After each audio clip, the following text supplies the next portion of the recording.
স্কলারশিপের জন্য অ্যাপ্লাই করলাম। কানাডাতে 6টা ইউনিভার্সিটিতে অ্যাপ্লাই করলাম, 5টা ইউনিভার্সিটিতে ফুল ফান্ডেড স্কলারশিপ পেলাম। ইরাসমাস মুন্ডাসের 3টা প্রোগ্রামে অ্যাপ্লাই করলাম, 2টোতে ফুল ফান্ডেড পেলাম। প্রায় আমার 7টা স্কলারশিপ এরকম থাকলো। এখন পালা যে কোনটা নিলে ভালো হয়।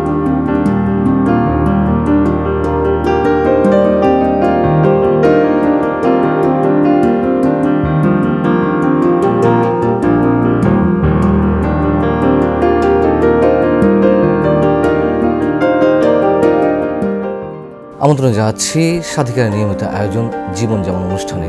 আমরা এই অনুষ্ঠানে এমন কিছু মানুষকে নিয়ে আসি যারা তাদের অভিজ্ঞতা, তাদের জীবনে বেড়ে ওঠা, তাদের সফলতার গল্পগুলো আমাদের সঙ্গে শেয়ার করতে পারেন। তারা হয়তো সমাজে খুব পরিচিত মুখ নন, তারা অনেকের কাছেই হয়তো তারকা হিসেবে খ্যাতি লাভ করেননি, কিন্তু তারা নিজের জীবনে তারার আলোর মতন আলো ছড়াচ্ছেন। তারা সমাজের নিভৃতে তারা হয়ে জ্বলে আছেন। এমন কিছু মানুষকে নিয়েই আমাদের আয়োজন জীবন যেমন। আজকে আমাদের অনুষ্ঠানে এসেছেন জুয়েল রানা। সেই ছোটবেলা থেকেই কতটা সংগ্রামের মধ্য দিয়ে নিজের পড়াশোনার খরচ নিজে চালিয়ে আজ এখন এই মুহূর্তে এসে শিক্ষকতা করছেন দেশের নামকরা একটি বিশ্ববিদ্যালয়ে। এর মাঝে পড়াশোনা করেছেন ফ্রান্সে, যুক্তরাজ্যে কাজ করেছেন, আমেরিকার ইউনিভার্সিটি অফ ম্যাসাচুসেটসের রিসার্চ স্কলার হিসেবে। আমরা তার গল্প শুনব। হয়তো আরও 10 জন মানুষ উৎসাহিত হতে পারেন তার এই গল্পের মাধ্যমে, আলো ছড়াতে পারে সমাজের কোথাও না কোথাও। জুয়েল রানা, আপনাকে অভিবাদন জানাচ্ছি স্বাধিকারের পক্ষ থেকে। যদি প্রথমেই প্রশ্ন করি, আপনার পড়াশোনার বিষয়টিতে কি করে আপনি এ পর্যন্ত এলেন, এবং আমরা যত জানি অনেক সংগ্রামের মধ্য দিয়ে আপনি আপনার পড়াশোনার খরচটা চালিয়ে এসেছেন নিজে। হয়তো এমন গল্প আরও অনেকের জীবনে আছে, তারপরেও যদি আপনার গল্পটা আমরা শুনতে চাই, শুরুটা কেমন হবে? অসংখ্য ধন্যবাদ স্বাধিকারকে আমাকে ডাকার জন্য। আমার মতো হয়তো অনেক মানুষের এরকম গল্প রয়েছে, এটা বলবো না যে খুব একটা ইউনিক বা ডেফিনেট এরকম কারো গল্প নেই। আমাদের মতো দেশে এরকম অনেক ছেলেমেয়ের এই গল্পগুলো রয়েছে। আমার গল্পটা যদি বলি, আমার শুরুটা বা বলতে পারেন যে চ্যালেঞ্জের মুখে যে পড়াশোনাটা শুরু হয়েছিল প্রাইমারি স্কুল থেকেই সেটা শুরু হয়েছে। এবং মানুষের জীবনের বা ছাত্র জীবনের যদি বলি সবচেয়ে গুরুত্বপূর্ণ যে সময়গুলো যেখানে বেশিরভাগ শিক্ষার্থী ঝরে পড়ে সেটা হলো প্রাইমারি, মাধ্যমিক এবং কলেজে এই পর্যায়ে এসে। সো প্রাইমারি স্কুলে হয়তো সরকারি বইগুলো পেতাম। আমি একটা রেজিস্টার্ড প্রাইমারি স্কুলে পড়েছি, রেজিস্টার্ড বেসরকারি প্রাইমারি স্কুল ছিল, এখন তো সবগুলো সরকারি হয়ে গেছে। এই স্কুলটা আমার বাসার পাশেই ছিল। সো বলতে পারি মায়ের অনুপ্রেরণায় খুব ছোট থেকে স্কুলে পাঠিয়েছেন।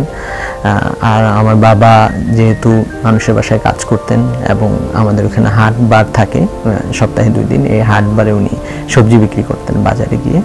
তো সেই সময় বাজারে তার সাথে যাওয়া শুরু হয় এবং তার দোকানে বসা বা তার সাথে বসে সবজি বিক্রি করা, এইভাবে শুরু। এবং আস্তে আস্তে যেটা হলো, আমি পার্টিকুলারলি যখন ক্লাস 3-তে উঠি তখন একটু পড়াশোনা বা টানাপোড়েনটা আরও যখন খরচটা বেড়ে গেলো পড়াশোনার, তখন আমাকে কাজ শুরু করতে হলো মায়ের সাথে, মাকে সাপোর্ট করার জন্য, ফ্যামিলিকে সাপোর্ট করার জন্য। এটার জন্য মূলত যেটা আমার জন্য ভালো হয়েছিল যে আমার বাসার সাথে যেহেতু স্কুলটা ছিল, প্রাইমারি স্কুলটা, তো আমি এখানকার জন্য আমরা কিনে নিয়ে আসতাম বাজার থেকে। 1 কেজি আমরা এনে সেটাকে সুন্দর করে কেটে যে ফালা করে তার মধ্যে একটু লবণ দিয়ে এটা নিয়ে বসে থাকতাম। তারপর বাদাম, বুট এগুলো নিয়ে একদিন এটা বিক্রি করতাম। নারিকেল পাওয়া যেত আর কি, গরমের সময় যখন নারিকেলগুলো পাওয়া যায় সেগুলো একটা এনে কেটে ধরেন 10টা বা 12টা ফালা হলো, সেইটা 1 টাকা করে বিক্রি করা।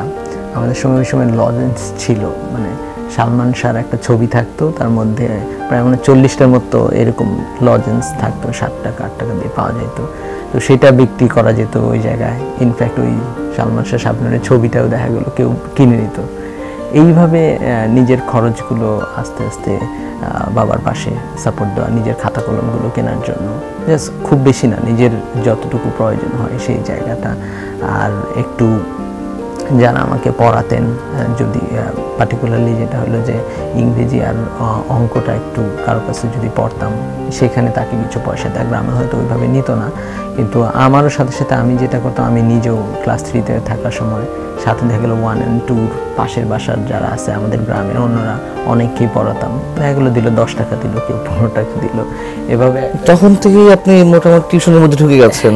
তখন থেকেই নিজে পড়া, সাথে অন্যদেরকে পড়ানো, এইভাবেই আমার মানে শুরুটা হয়। সবজি বিক্রি থেকে শুরু করে বাবার সঙ্গে তারপরে একা একা যে কাজগুলো শুরু করলেন, সেখান থেকে এটা কতদিন চললো?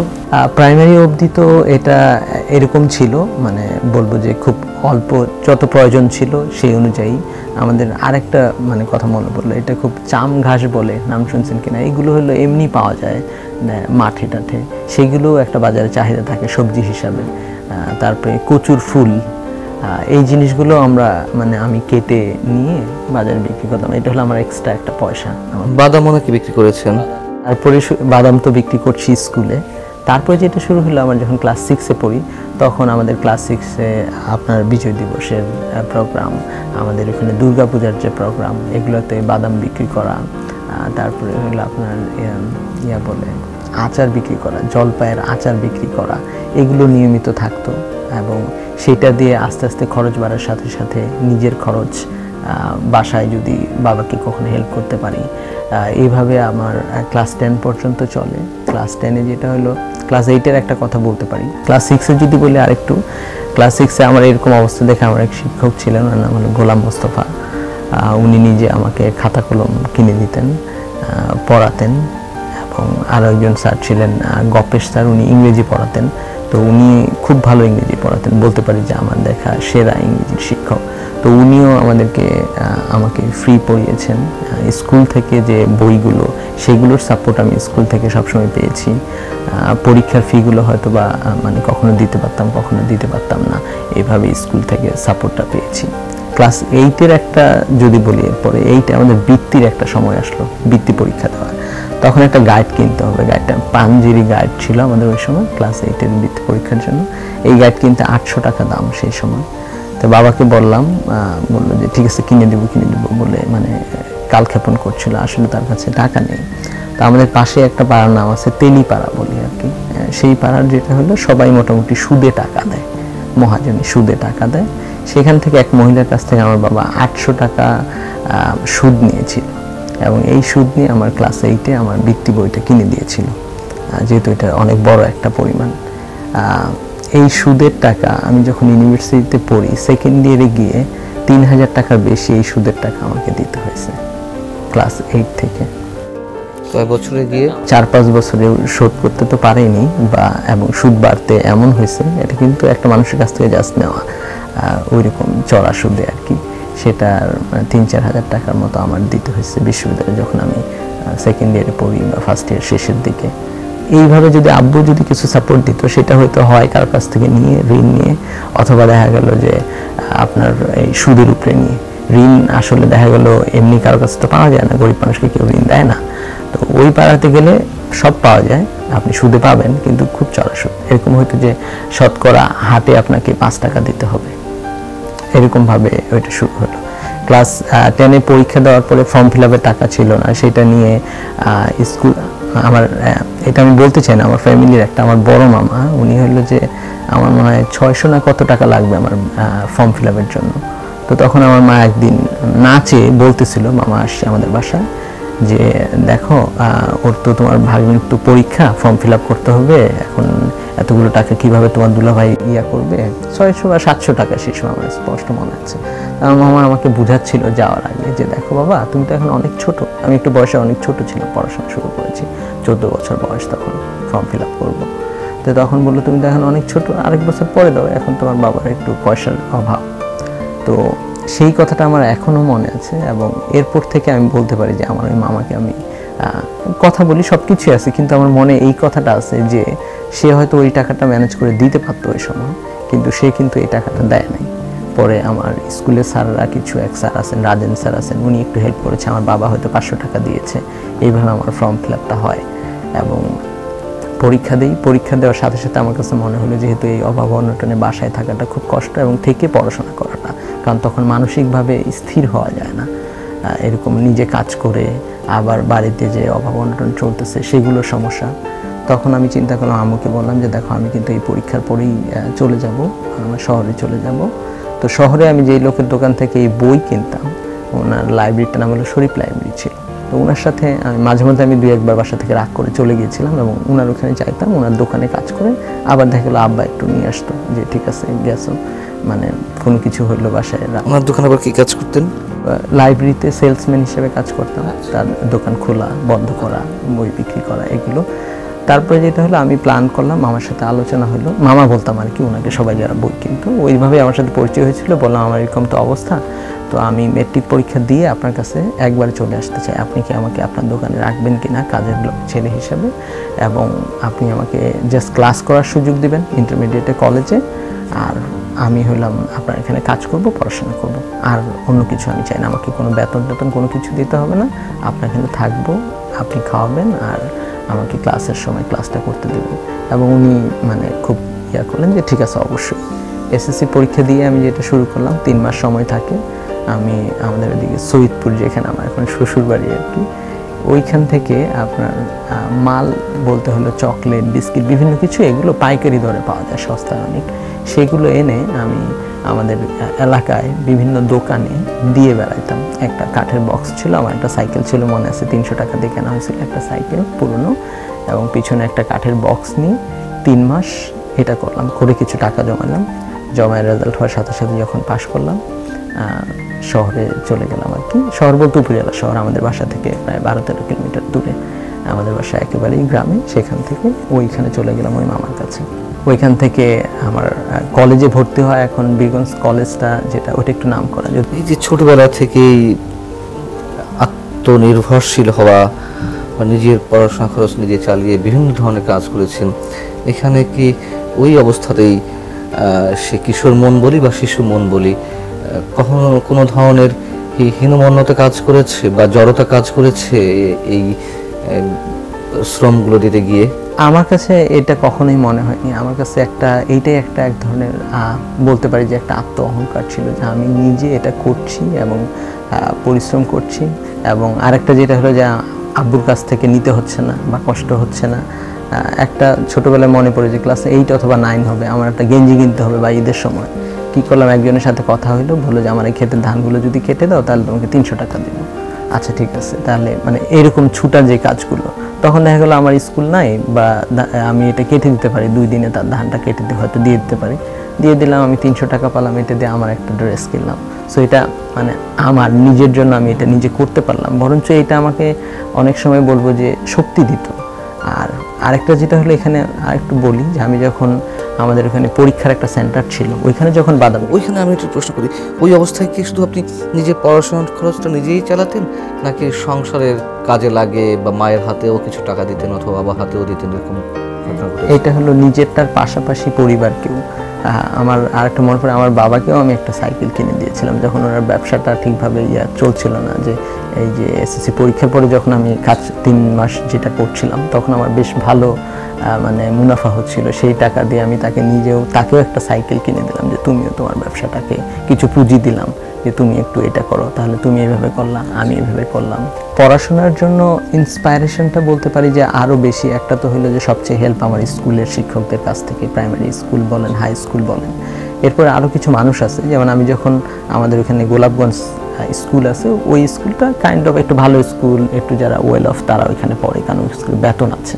আমি যে স্কুল পড়তাম সেখানে স্কুলের বেতন থাকলেও নিত না কখনো। তো ওইখানে আমি ওই সেন্টার হতো যখন এসএসসি পরীক্ষার সেন্টার, ওখানে আমি যখন বাদাম বিক্রি করতাম, কিছু ছেলেরা আসতো এবং এর মধ্যে আমার স্পষ্ট মনে আছে তারা খুব ভালো কথা বলতো, গল্প করতো। এবং একটা সময় আমি শুনি যে ওইখানকার এক ভাই ঢাকা বিশ্ববিদ্যালয়ে পড়ে, আবার কেউ একজন হলো যে আরেকটা রাজশাহী ইউনিভার্সিটি থেকে পড়ে এসে এখন একটা স্কুলে এসে চাকরি করছে, একজন কলেজের প্রভাষক। আড্ডা যে দিচ্ছে, তারা কথা হচ্ছে, এবং তাদের এই জিনিসগুলো আমাকে খুব ইন্সপায়ার করতো, যে মানে পড়াশোনা করছে, কি সুন্দর করে কথা বলতেছে।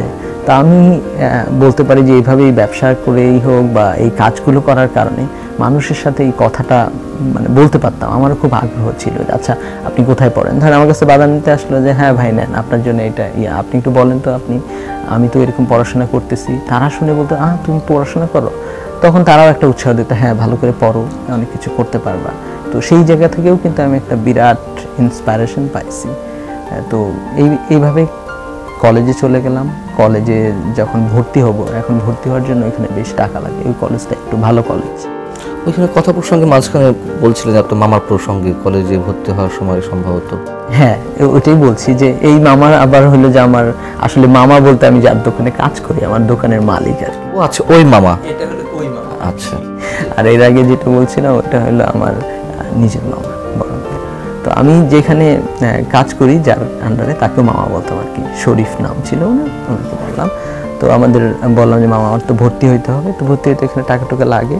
তো মামা আমাকে 100 টাকার মতো দিল, বললো যে তুই এটা নিয়ে যা, যে কথা বল, তাহলে হয়তো বা তারপরে আমি আসবো, নাহলে আমিও প্রিন্সিপালকে একটু বলে দিব, তাহলে তোকে যেন কম পয়সায় ভর্তি টর্তি করায়। তারপরে আমি এই টাকা নিয়ে চলে গেলাম, যে লিটন নামে একটা মানে ওই যে প্রিন্সিপালের সামনে যে থাকে আর কি, দরজার সামনে ঢুকতে দেয় না যে আর কি, সেরকম ছিল, লিটন ভাই বলতাম। তো ওনাকে তার তখন চিন্তা না, আমি বললাম যে প্রিন্সিপাল স্যারের রুম কোনটা, আমি ওনার সাথে কথা বলবো। তো আমি সাইজে আসলে আরও অনেক ছোট ছিলাম কলেজে তখন দেখা দিল ওই রুমে আমি গেলাম। স্যার মনে হয় আরও দুইজনের সাথে গল্প করছে, স্যার রিটায়ার করেছে গত বছর। তো স্যার বললো যে হ্যাঁ বলো কি। আমি বললাম স্যার আমি তো এই কলেজে পড়তে চাই, এই কলেজে পড়ার আমার খুব ইচ্ছা, এটা একটা ভালো কলেজ, কিন্তু আমার বেতন দেওয়ার কোনো ইয়া নাই, আর হলো যে এখানে আপনার ভর্তি ফিও আমার নাই, তো আপনার আমাকে ভর্তি করাইতে হবে। তো স্যার খুব আশ্চর্য হয়ে গেছে যে এত ছোট একটা ছেলে সরাসরি প্রিন্সিপালের রুমে বসে প্রিন্সিপালকে এই কথা বলতেছে। স্যার খুব হেসে দিয়ে বললেন, তখন জানতে চাইলেন যে তোমার বাসা কোথায়। বললো যে ওইখানে তো গোলাপগঞ্জে একটা কলেজ আছে, ওইখানে কেন পড়তেছো না বা এরকম। তারপর ওই টাকা নিয়ে বললো যে তোমাকে সব আমরা হেল্প করব এবং চেষ্টা করবো আমরা হেল্প করার, তুমি ভর্তি হতে পারবা। পরে মনে হয় সব মিলে 300 টাকা মিলিয়ে আমার মানে ভর্তিটা শুরু হয়েছে কলেজে আর কি। আর এরপর ওই দোকানে কাজ করি, কলেজে পড়াশোনা করি, দোকানে বসেই পড়াশোনা করি। দেখা গেলো যে রাতে কখনো 12টার সময় বন্ধ করতে হয়, সেভাবে গিয়ে আবার সকালে 8টার আগেই ঘুম থেকে উঠে এসে দোকান খুলে তারপর চলে যাই হলো কলেজে ক্লাস করতে, যখন ক্লাস থাকে। তো যেটা হলো যে 1 বছর হইতে হইতে আমার মানে প্রায় 1 বছর হইতে যাচ্ছে, এই সময় মনে হলো আমি পড়াশোনাটা খুব ভালো হচ্ছে না। তো দুইজনের সাথে ওই দোকানে এক ভাই আসতো, তার সাথে পরিচয় হলো, নাম হলো রবিউল ভাই। ওই রবিউল ভাই আবার টিউশনি করায়। তো ওই মামা বললো যে এই তোমার যদি ভালো কোনো টিউশনি পাও, ওকে একটা দাও না, ওর পড়াশোনার তো একটু কষ্ট হয়ে যাচ্ছে। তারপরে উনি হোস্টেলে থাকে, কলেজের হোস্টেলে থাকে শুনলাম। উনি আবার বললো যে ঠিক আছে আমি দেখবো। পরে উনি আমাকে হোস্টেলের অ্যাপ্লাই করার জন্য পরামর্শ দিল। হোস্টেলে অ্যাপ্লাই করলাম, ওখানকার ভাইস প্রিন্সিপাল স্যার উনি করলেন, আমাকে হোস্টেলে একটা জায়গা দিলেন, সিটের ব্যবস্থা করে দিলেন, যদিও সিট ওরকম ছিল না। এবং ওই ভাইয়ের সিট বলতে ওই ভাইয়ের রুমেই থাকি এবং ওনার বেডেই থাকি, ছোটো একটা বেড ছিল, আমরা এক রুমে 4 জন থাকতাম, উনি ওনার বেডে রাখলেন। রেখে তখন আমি দোকানে থাকাটা বন্ধ হলো, কারণ এখন একটু পড়াশোনাটা বাড়াতে হবে। উনি আমাকে 2-3টা টিউশনি দিয়ে দিলেন, মানে 2টা মনে হয় টিউশনি পেলাম, হ্যাঁ 2টা টিউশনি। আর যেটা হতো এখান থেকে যেই টাকা পেতাম, এই টাকা দিয়ে পুরো খরচ সব মিলে হতো না। তো তখন যেটা হতো যে ভাতটা পয়সাটা দিতে পারতাম, তরকারির দামটা একটু বেশি হতো, মানে আমাদের মিল সিস্টেমে খাওয়া হতো হোস্টেলে। তো এই মিলটা আমার একটা প্রথমে কিছুদিন রবিল ভাই নিজে খাওয়াইলো, তারপরে যখন আমি টিউশনি পেলাম তখন আমার আরেকটা বন্ধু ছিল শামীম নাম, তো ওরও একটু সমস্যা। তো ও বললো যে যেটা হইতে পারে আমরা দুজনে একটা মিল নেব, মানে ভাত দুজনের থাকবে বাট তরকারি একটা নিব, নিয়ে আমরা দুজনে ভাগ করে খাবো, শেয়ার করে খাবো। হ্যাঁ এটা ভালো আইডিয়া, তাহলে আমাদের খরচ একটু কম পড়ে। তো এইভাবে বাকি সময়টা আমি পুরোটা হলো আমরা দুজনে এইভাবে ভাগ করে খাইছি। বলবো যে আমাদের ধরেন এই হোস্টেলের যে কাজের যে যিনি রান্না করতেন, রাঁধুনি মহিলাটা, একজন মহিলা ছিলেন, উনি নিজেও দেখা গেল যে আসলে আমরা তো পয়সা দিয়েছি হলো হাফ, মানে একটা মিল দুজনের তরকারির জন্য, উনি দেখা গেল যে এই জন্য আমাদের জন্য একটু ঝোলটা বেশি রাখতো, অথবা দেখা গেলো ওনার জন্য যেটুকু রাখছে ওইখান থেকে একটু ঝোল বেশি দিলে হয়তো আমরা একটু বেশি করে ভালো করে খেতে পারবো, এটা উনিও খেয়াল করতো ওই সময় আর কি। এইভাবে কলেজ লাইফে আরেকজন আসলো আমার একটা বন্ধু, বলবো তার নাম হলো লিটন নাম, মোস্তাফিজুর রহমান লিটন নাম। তার বাবা এসআই ছিল আমাদের ওখানকার থানায়, সে কলেজে মাঝে মধ্যে ঘুরতে আসতো, খুবই সুদর্শন চেহারা, তার একটা সুন্দর একটা সাইকেল ছিল, তো মোটামুটি কলেজে ঘুরতে আসতো। পরিচয় হয়, তারই এক কাজিন বা কেউ, সে আমার সাথে একই সাথে পড়ে। তার সাথে পরিচয় হওয়ার পরে কথাবার্তা, ও আসলে আমাদের অনেক সিনিয়র, 2000 সালে এসএসসি পাস করেছে এরকম, আমি 2005-এ পাস করেছি আর কি, 2005-এ। ও পড়াশোনা করে না নানা কারণে, ওর কিছু পার্সোনাল মানে গ্যাপ দিয়েছে, রাগারাগি করে এরকম। ওর সাথে খুব ভালো বন্ধুত্ব হয়। ওকে বললাম আমার স্বপ্নের কথা যে আমি ঢাকা বিশ্ববিদ্যালয়ে পড়তে চাই, তো এরকম কোচিং টোচিং করার তো আমার কোনো টাকা পয়সা নাই। তো ও আবার আরেকটা জায়গায় নিয়ে যেত, এটা একটা মুরগির ফার্ম ছিল আর কি একজনের। তো ওইখানে আমরা মাঝে মধ্যে একটু আড্ডা টাড্ডা দিতাম, ওইখানে ও একটু শেয়ার করলো। তারপর ও বললো যে তোর কোনো চিন্তা করতে হবে না, তুই যে ঢাকায় যাবি, ওর সাথে একটা খুব ভালো বন্ধুত্ব হয়ে গেল।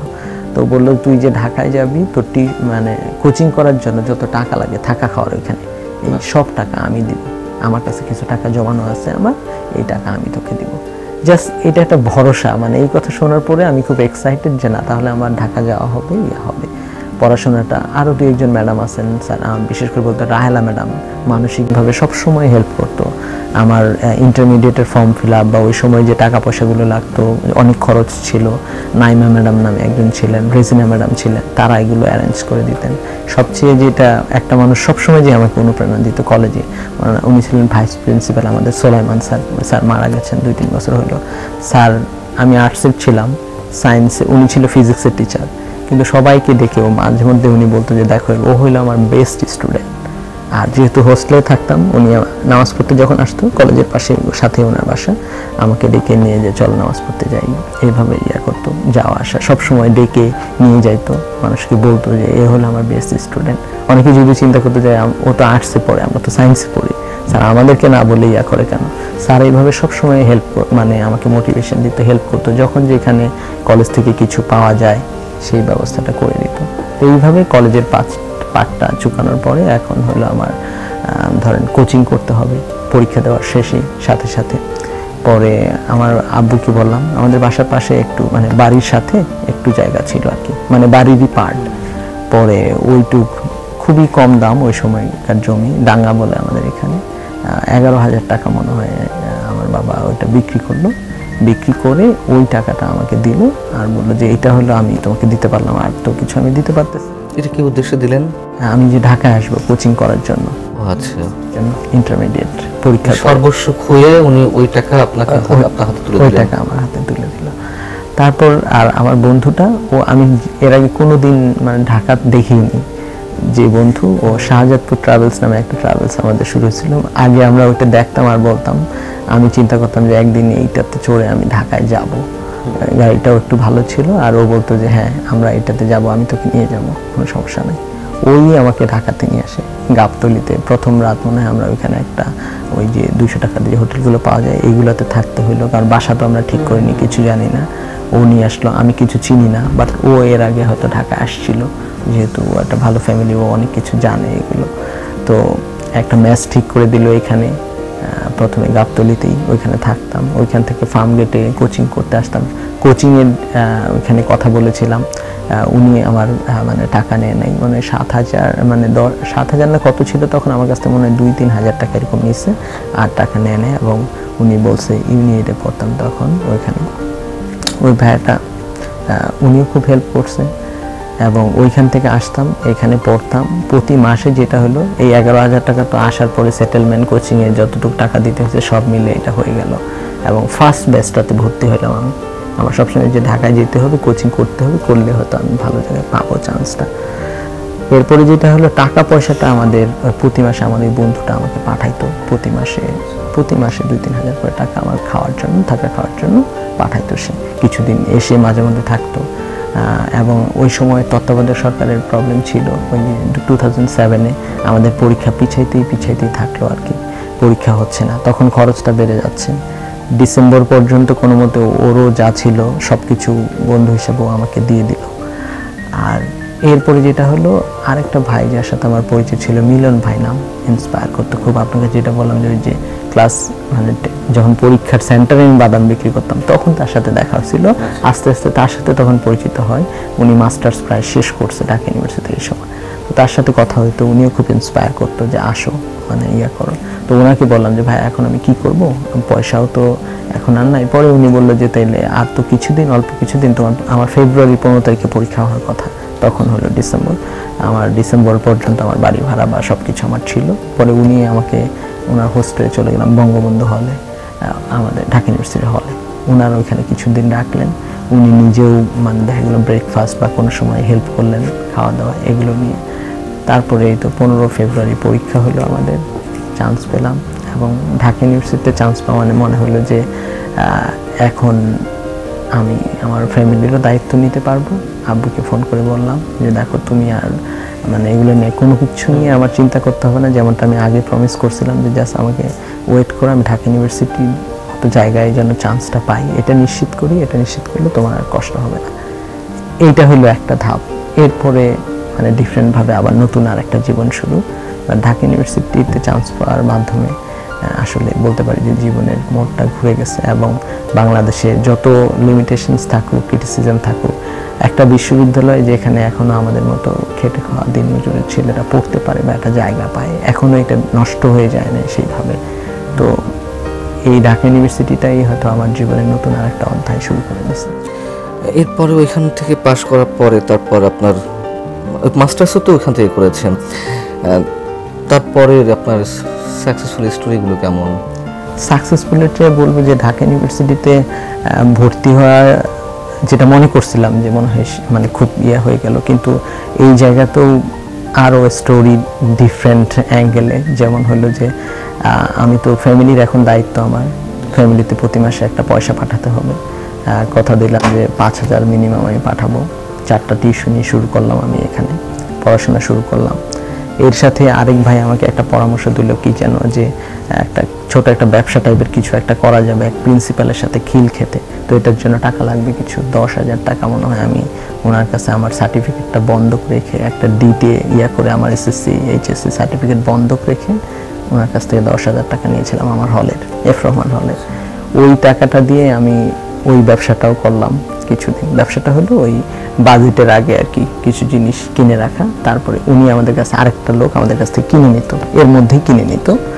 উনি হয়তো একা কিনতে পারতো না, এরকম কিছু হয়তো বা কোনো একটা। তারপর কিছুদিন পরে এটা আমার মনে হলো যে না, আমার জন্য সেটা ফিজিবল হচ্ছে না।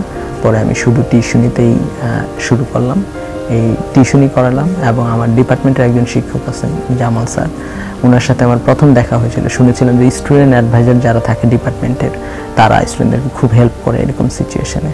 স্যারকে বললাম স্যার আমার টিউশনি লাগবে, মানে টিউশন তো আসলেই ঢাকা শহরে পাওয়া যায় না। তো উনাকে যখন বললাম, উনি জানি না কেন খুব ইমপ্রেস হলেন। একদিনই আমার সাথে এত সুন্দর করে কথা বললেন, আমি তো অবাক যে বিশ্ববিদ্যালয়ের একজন শিক্ষক মানে কিভাবে এত চমৎকারভাবে বা আপন করে নেয়। তারপর বললো তুমি কালকে থেকে তুমি আমার রিসার্চ অ্যাসিস্ট্যান্ট হিসেবে কাজ করবা, তুমি কম্পিউটার জানো? আমি না স্যার কম্পিউটার তো আমি জানি না, আমার তো নাই। পরে বলতে তাহলে তোমাকে টাইপিংটা শিখতে হবে। উনি আমাকে টাইপিং শেখানোর ব্যবস্থা করলেন এবং উনি বললেন আমি তোমাকে প্রতি মাসে একটা অ্যামাউন্ট দিব, যেটা দিয়ে তোমার অন্তত হলের খরচটা হয়ে যাবে আর কি। আর আমি টিউশনি খুঁজতেছি, তুমি এটা নিয়ে চিন্তা করো না। তারপর উনি আরেকটা ম্যাডামকে বললেন, আমাদের ফাতেমা রেজিনা ম্যাডাম। ম্যাডাম আবার এক বড় ভাইকে ধমক দিয়ে বললেন তুমি যদি একটা টিউশনি ওর জন্য না ম্যানেজ করে দিতে পারো তাহলে তো কিন্তু আমি ফেল করে দিব। তো ওই ভাই মানে ওই ভাই ফার্স্ট ক্লাস পাওয়া আর কি, তো এমনি দুষ্টামি করে ম্যাম বলতেছিল। পরে ওই ভাই আবার ফিরোজ ভাই নাম, ওই ফিরোজ ভাই আবার একটা টিউশনি শুরুতে ম্যানেজ করে দিলেন। এইটা হলো আমার প্রথম টিউশন এবং এইভাবে ওইটা মানে 1500 টাকা। এইভাবে মাস্টার্স পর্যন্ত চললো আর কি মোটামুটি।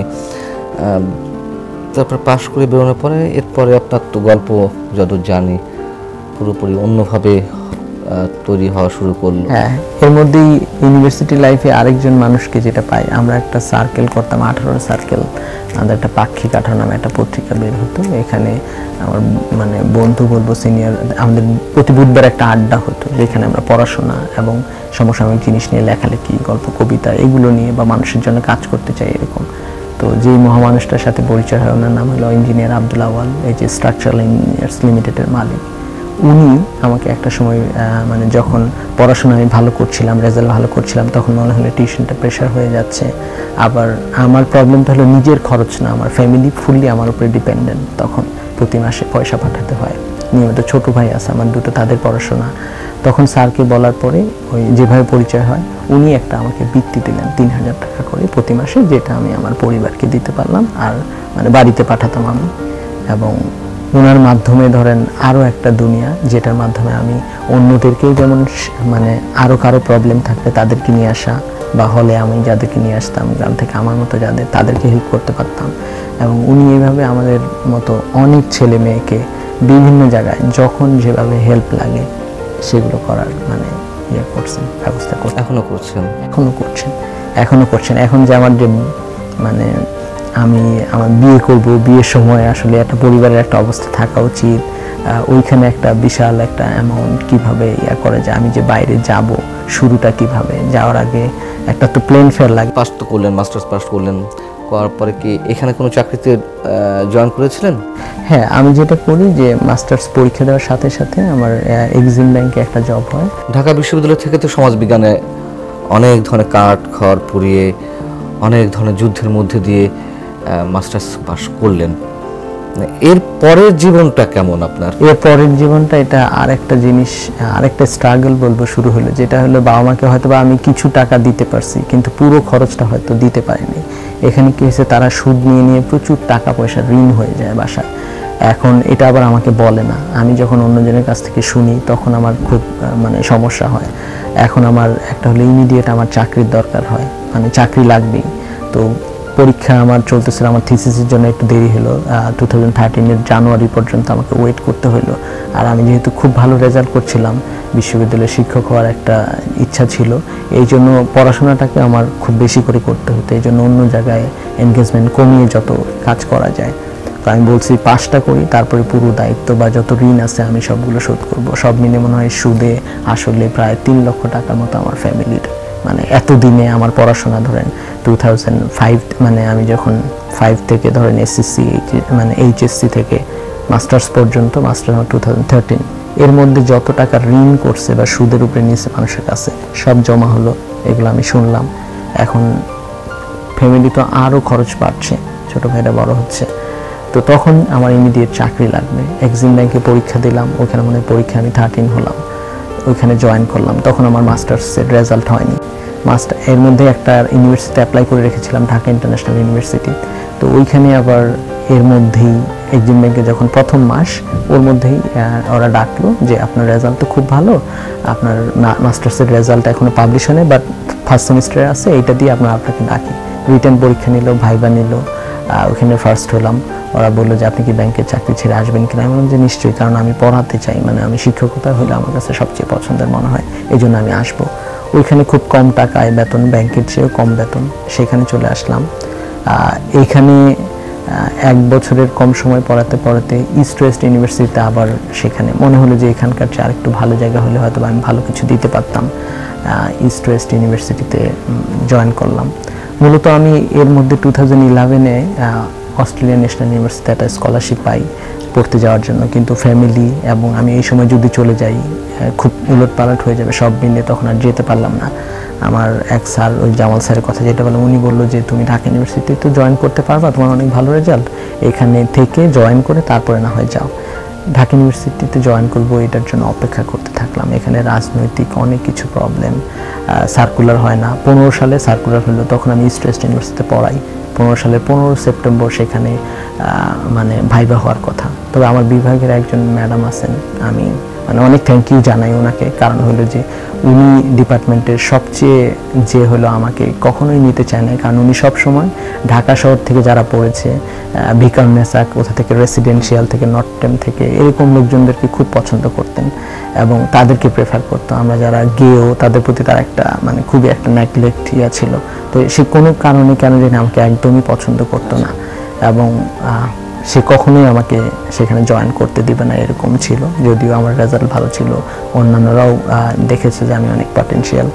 তো সেপ্টেম্বরের 15 তারিখ ঢাকা ইউনিভার্সিটির ভাইবা ছিল, এর আগের দিন এই ভাইবা ক্যান্সেল করে দেওয়া হলো যেন আমাকে না নিতে হয় বা না নিতে পারে। কারণ আমার মধ্যে একটা কনফিডেন্স ছিল যে আমি যদি বোর্ডে যাই, সো আমাদের যে প্রভিসি ম্যাডাম ছিলেন উনি খুব পছন্দ করেন কে ভালো পড়তে পারে বা বলতে পারে বা ভাইবাতে ডিফেন্ড করতে পারে। তো আমার এটা বিশ্বাস ছিল যে উনি হয়তো, বা আমি যার কাছে মাস্টার্সে থিসিস করেছি উনিও খুব ভালো এবং সবাই জানেন যারা পড়াশোনা করে, তো হয়তো বা ম্যাডাম কনসিডার করতো আমাকে নিয়ে দেওয়ার জন্য। এরপর যখন এটা ক্যান্সেল হলো, আমার মন করলাম যে আমি আর এই দেশেই থাকবো না, কারণ যেখানে যার জন্য এত দিন থেকে আমি ওয়েট করতেছিলাম, এত পরিশ্রম করলাম, এই দেশে আর তখন আমি আর থাকবো না। তখন চাকরিটা ছেড়ে দিই, যে আমি যত দ্রুত সম্ভব এখান থেকে আমি একটা ট্রমাটাইজ হয়ে গেলাম। 6 মান্থ কারোর সাথে কথা না, বের হওয়া না, এরকম একটা সিচুয়েশন গেল। এই স্ট্রাগলের মধ্যে। তারপরে এর মধ্যেই IELTS-টা কোনোভাবে দিলাম, এবং এই পুরো বিশ্ববিদ্যালয়টা জীবনে যে আমার সাথে সবসময় ছিল এবং সকল সহযোগিতা এই স্ট্রাগলগুলোতে, সে হলো আমার মানে বন্ধু বলি আমি, ওয়াইফের চেয়ে তৌফিকা সুলতান আমার ফ্রেন্ড, সে একই সাথে পড়তো এবং ওই সময়টাতেও সে খুব সাপোর্ট দিয়ে পড়াশোনা থেকে শুরু করে যা যা আছে, যে ঠিক আছে তাহলে তুমি IELTS-টা দাও, এটা পর তুই, আমি হেল্প করতেছি, করতেছি। তো এইভাবে আমি IELTS পরীক্ষাটা দিলাম, স্কলারশিপের জন্য অ্যাপ্লাই করলাম, কানাডাতে 6টা ইউনিভার্সিটিতে অ্যাপ্লাই করলাম, 5টা ইউনিভার্সিটিতে ফুল ফান্ডেড স্কলারশিপ পেলাম, ইরাসমাস মুন্ডাসের 3টা প্রোগ্রামে অ্যাপ্লাই করলাম, 2টোতে ফুল ফান্ডেড পেলাম, প্রায় আমার 7টা স্কলারশিপ এরকম থাকলো। এখন পালা যে কোনটা নিলে ভালো হয়, কোনটাতে আমি বেশি টাকা পাবো বা আমার কোনো খরচ হবে না। দেখলাম ইরাসমাস মুন্ডাস তারা যাওয়া আসার প্লেন ফেয়ার পর্যন্ত দিয়ে দেয়, বাট ওইখানে যাওয়ার পরে এই প্লেন ফেয়ারটা দেয়, এবং যেই পয়সাটা দেয় ওইখান থেকে আমাকে তো চিন্তা করতে হবে আমার ফ্যামিলি আমি চালাতে পারবো কিনা। ফ্যামিলিতে তো আমার প্রতি মাসে মিনিমাম একটা অ্যামাউন্ট দিতে হয়, আর এখন খরচটা আস্তে আস্তে আরও অনেক বেড়ে গেছে, মিনিমাম 10,000 একটা ফ্যামিলির খরচ। তো তখন এই সব কিছু চিন্তা করে আরও দু একজন স্যার আছেন, সিনিয়র আছে, তাদের সাথে কথা বলে বললো ইরাসমাস মুন্ডাসেরটাতে যাও, এটাতে টাকাটা অ্যামাউন্টটা খুব ভালো দেয়, প্রায় আমাদের আপনার 50 লক্ষ টাকার মতো 2 বছরের জন্য। তো সেখান থেকে আমি প্রতি মাসে আমার বাড়িতে প্রায় 10-15 হাজার টাকা পাঠাতে পারতাম, নিজে খরচ বাঁচিয়ে ওইখানে পড়াশোনা করে একটু কম খেয়ে বা নিজে রান্না করে খেয়ে কোনো রকম অন্য বাড়তি খরচ না করে টাকাটা বাঁচিয়ে এখানে ফ্যামিলিকে আমি দিতে পারতাম। তো এই জন্য আমার ওইটা নেওয়া। তো ইউকেতে পড়লাম, ইউনিভার্সিটি অফ শেফিল্ড, এটাতে যুক্তরাজ্যে পাবলিক হেলথে। তারপর ওইটা একটা স্পেশালাইজেশন করলাম MPH আবার এনভায়রনমেন্টাল অ্যান্ড অকুপেশনাল হেলথ সায়েন্সে, সেটা প্যারিসে ছিল। এটা নেওয়ার আরও একটা কারণ হলো যে প্যারিস আমার খুব দেখার ইচ্ছা, ইউকে এটা দেখার ইচ্ছা ছিল। তো এই সুযোগে আমি যে এই 2টা জায়গায় থাকতে পারবো, এটা খুবই ইমপ্রেসিভ ছিল আমার জন্য।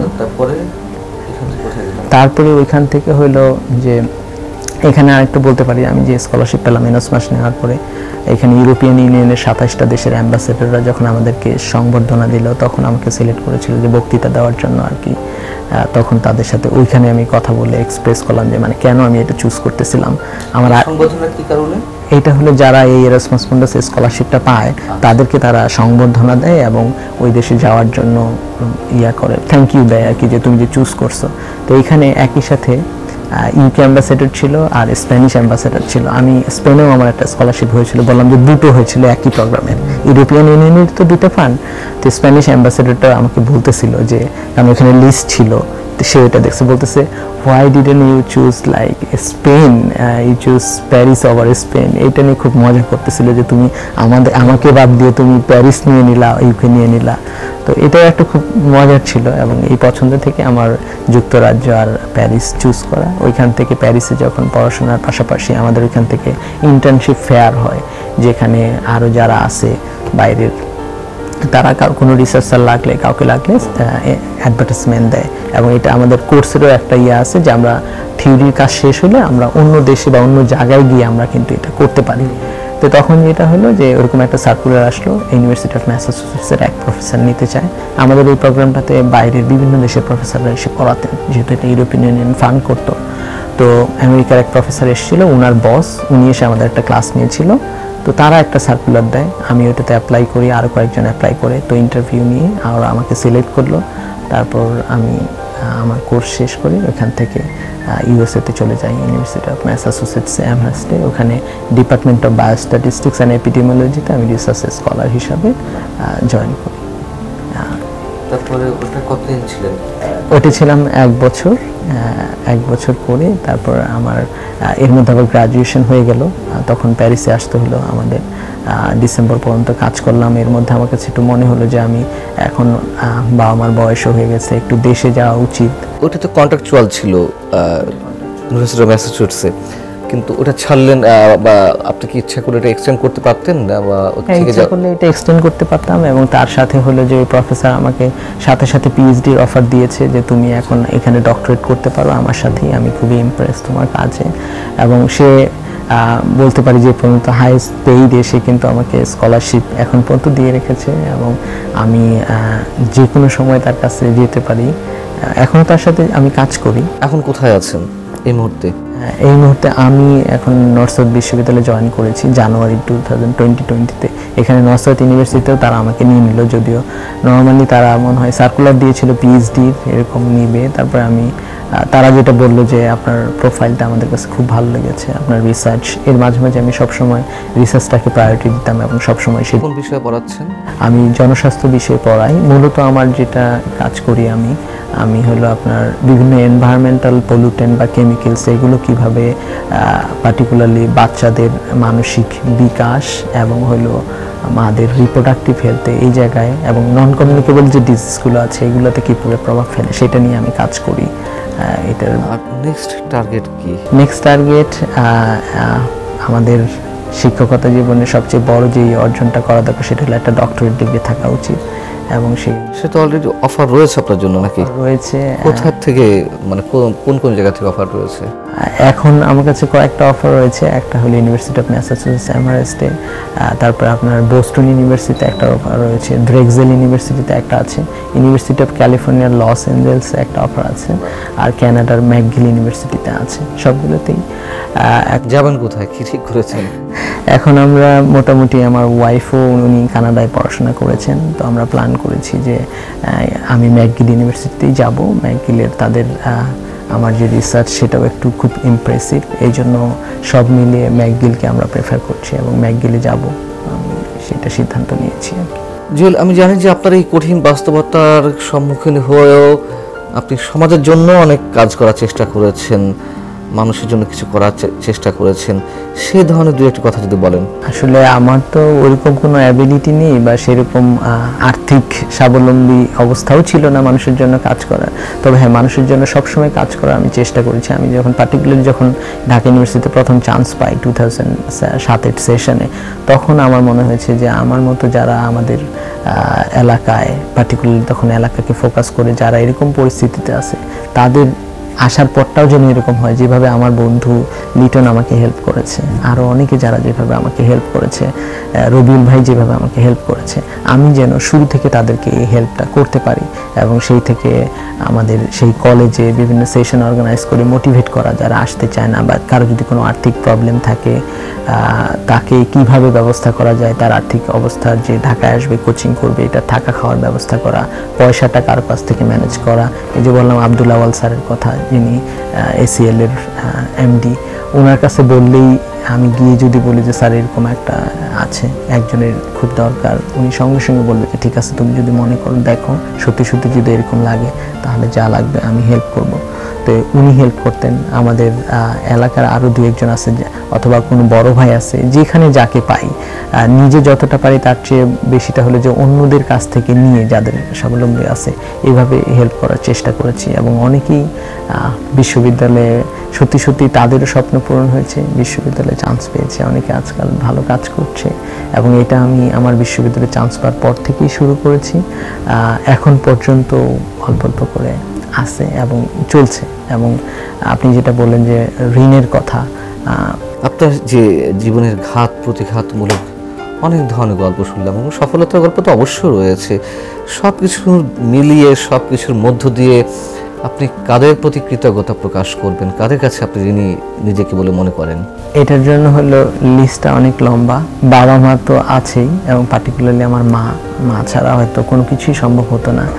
সকল অনুপ্রেরণা এবং যে কোনো সময় যখনই কোনো সমস্যা হয়েছে, অভাব থাকুক যাই থাকুক, মা সবসময় সাপোর্ট দিয়েছে, বলেছে তুমি এটা করো, তুমি যেহেতু চাচ্ছ চেষ্টা করো, আমি চেষ্টা করব। মা সবসময় এই কথাটা বলতেন এবং ঠেলে দিতেন যে ঠিক আছে করো, তুমি পারবা, করতে পারবা। মা বাবার পরেই যেটা হলো যে আসলে সোসাইটি যেমন অনেক সমস্যা আছে, কিন্তু এই সোসাইটি কিন্তু আমাদেরকে সবসময় কিছু লোক আছে এর মধ্যে ধরেন টিটকারি করে, টিজ করে যে হ্যাঁ পড়াশোনা করবে। অনেকেই বলতো যে তোমার বাপ হলো কামলা, তুমি এরকম পড়াশোনা করো, বাড়িতে তোমার বাপকে হেল্প না করে। আমার বাবাকেও অনেকে বকা দিত, হ্যাঁ ছেলেকে পড়াশোনা করাচ্ছিস, জজ ব্যারিস্টার বানাবি, মানে কি হবে দেখবো না। ছোটবেলায় এরকম অনেক শুনেছি, কিন্তু তারপরেও কিন্তু এগুলো হলো এটাও একটা ইন্সপিরেশন। নেগেটিভ যারা কথা বলছে তাদের কাছেও কৃতজ্ঞ। আর এর পাশাপাশি যেই মানুষগুলো আমার সাথে প্রথম একদিন দেখাতে হয়তো বা একটু হাসি মুখে বলেছে যে আচ্ছা তুমি পড়াশোনা করো, যখন কেউ শুনতো এবং বলতো যে ঠিক আছে পড়াশোনাটা ধরে রাখো, এটা তো খুব ভালো, সেই মানুষগুলোই হলো তাদের কাছে আমি ভীষণভাবে কৃতজ্ঞ। কারণ হলো তাদের এই অনুপ্রেরণা আমাকে সবসময় পড়াশোনা বা এটা যে আমি করতে পারি, আমি যেই শ্রেণীরই হই, যত সমস্যাই হোক, তাদের প্রতি সবচেয়ে বড় কৃতজ্ঞতাটা। আর নাম যদি দু একজনের বলতেই হয়, সবচেয়ে বলতে হবে যে এসএসসির সময় যদি বলি, মোস্তফা স্যার, রবিন টুটু নামে একজন দাদা ছিলেন, যিনি আমাকে পড়াতেন বিনা পয়সায়, এবং আমাকে উনি মোটামুটি 2 মাসে পড়িয়ে অঙ্ক শিখিয়েছেন এরকম। ওনার প্রতি এবং সবসময় সাপোর্ট দিয়েছেন। কলেজে রবিউল ভাই, যার সাথে আমি একটা সিট শেয়ার করেছি, খাবার শেয়ার করেছি 3 বেলা। আমার বন্ধু আমার বন্ধু শামীম, যার সাথে আমরা প্রতিদিনের তরকারি শেয়ার করছি। তারপর আমার বন্ধু লিটন, যে আমাকে শুধু ওই সময়ে না, দেখা গেলো ভালো মন্দ একটা খাওয়া তার বাসাতে খাওয়াইতো। দেখা গেলো হোস্টেলে কি খাই, ও একদিন দুপুরে এমনিতে নিয়ে যেত, চলো আমাদের বাসায়, আজকে আমাদের বাসায় খাবি। তার মা দেখা গেলো একটা ভালো তরকারি রান্না করছে, আমাকে নিয়ে খাওয়াইতো। তো এই যে ভালোবাসা, সেই সাথে আবার সে তো আমার বিশ্ববিদ্যালয়ে চান্স পাওয়া পর্যন্ত লেগেছিল। মিলন ভাই, যে বিশ্ববিদ্যালয়ে ধরেন আমাকে যে সময় আর অন্য জায়গা থেকে আমরা কিছু ম্যানেজ করতে পারতেছি না, সেই সময়টাতে সে আমাকে হেল্প করেছে। ইউনিভার্সিটি লাইফে জামাল স্যার না থাকলে হয়তো বা সব কিছু ডিফারেন্ট বা অন্যরকম হয়ে যেত আমার জন্য।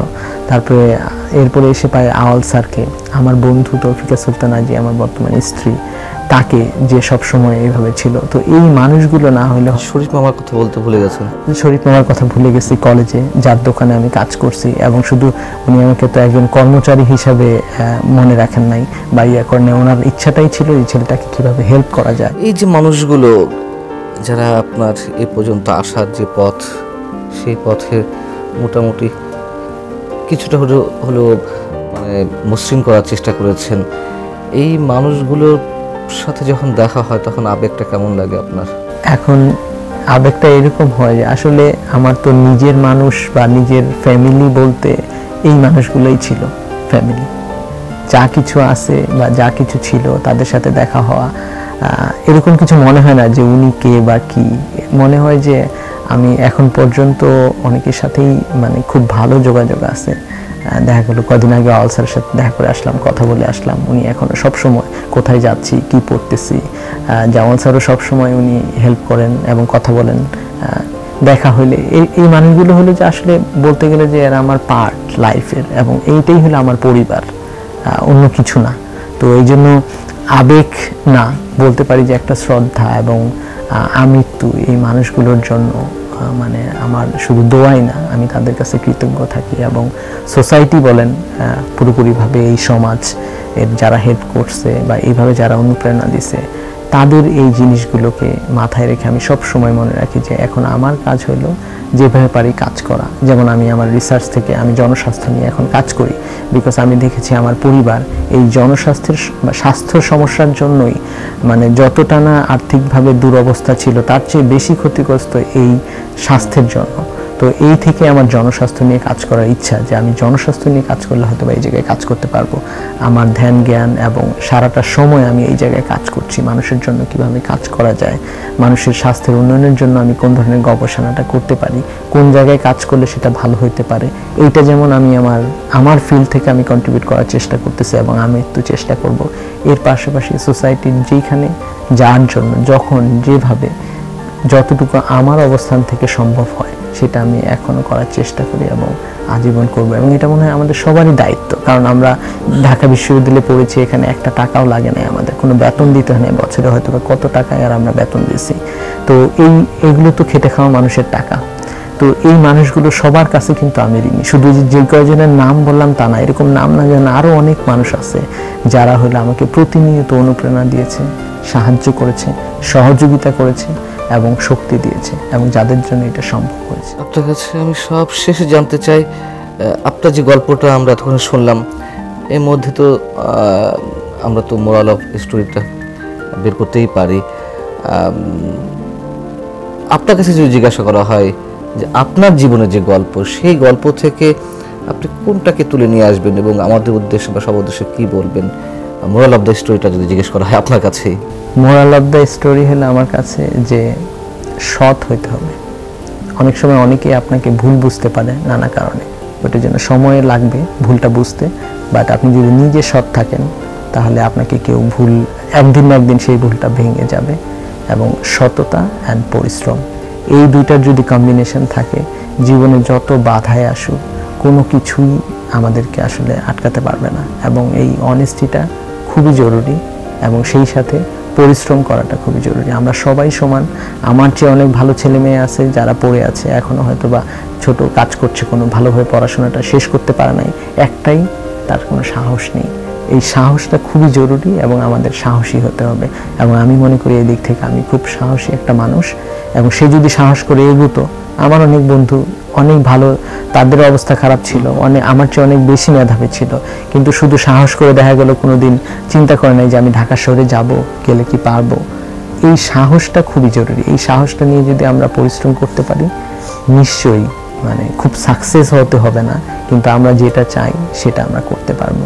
আরেকটা জিনিস যেটা অ্যাড করতে চাই, সততা, সাহস, পরিশ্রমের সাথে স্বপ্নটা খুবই জরুরি। কারণ হলো আমরা যদি চিন্তাটাকে যদি আমাদের খুবই ছোট রাখি, আমাদের স্বপ্নটা যদি খুবই ছোট থাকে, তাহলে কিন্তু আমরা আসলে এগুতে পারবো না। এই জন্য সাহস করে স্বপ্ন দেখতে সাহস লাগে, সাহস করে আমাদেরকে স্বপ্নটা দেখতে হবে। যেমন ছোট্ট একটা জাস্ট খালি গল্প অ্যাড করি এর সাথে। আমি কলেজে যখন ঢাকা আসবো চিন্তা করছিলাম, তো আমার কলেজের হোস্টেলের বন্ধুদের সাথে আলাপ হচ্ছিল একদিন সন্ধ্যায় ঘাসের মধ্যে বসে, যে আমি তো পরীক্ষা দিয়ে, সবাই আলোচনা করতেছিল পরীক্ষা শেষ হলে কি কোথায় যাবে। আমি বললাম যে আমি তো ঢাকাতে যাব। ওরা তখন খুব হাসতেছিল আমার কথা শুনে, যে তুই তো এখানে খেতেই পাস না, 3 বেলা মিলের টাকা দিতে পারিস না, তুই ঢাকাতে কোচিং করতে যাবি, এই টাকা তুই কোথায় পাবি। এবং আমি কিন্তু বলতাম যে হ্যাঁ আমি ঢাকা ইউনিভার্সিটিতে পড়বো, এখান থেকে আর কোনো ইউনিভার্সিটিতে পড়বো না, এরকমভাবে বলতাম। এবং তারা এটা খুবই ওই সময় হয়তো তারা ভাবতো, তাদেরও হয়তো বোঝার সেরকম ক্ষমতা হয়নি, তারা এটা তাচ্ছিল্যের সাথে চিন্তা করতো যে kind of how dare you, যে ঢাকা ইউনিভার্সিটিতে পড়ার স্বপ্ন দেখি সেখানে, বা ঢাকা শহরে যাওয়ার স্বপ্নটা যে দেখি, এটাই অনেক বেশি।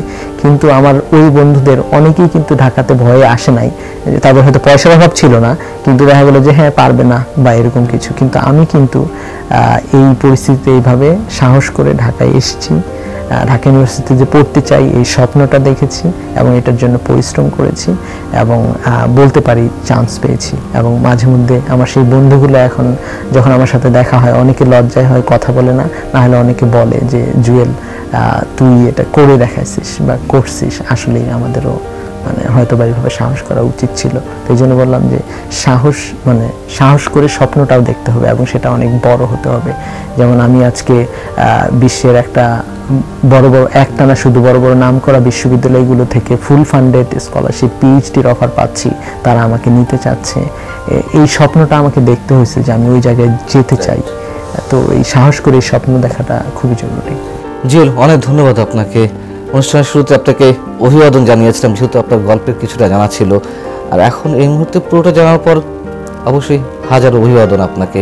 দর্শক, এই ছিল জুয়েল রানা গল্প, আর তার অভিজ্ঞতা যেমন অনেক, তার সফলতার কাহিনীও অনেক।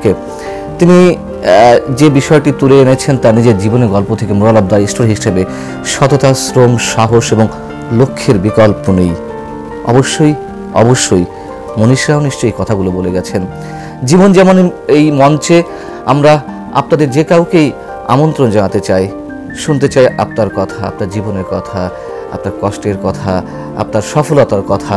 আপনারা যে কেউ আমাদের সঙ্গে এই মঞ্চে এসে আপনার জীবনের সব কথা শেয়ার করতে পারেন। ভালো থাকুন, শুভকামনা সবার প্রতি।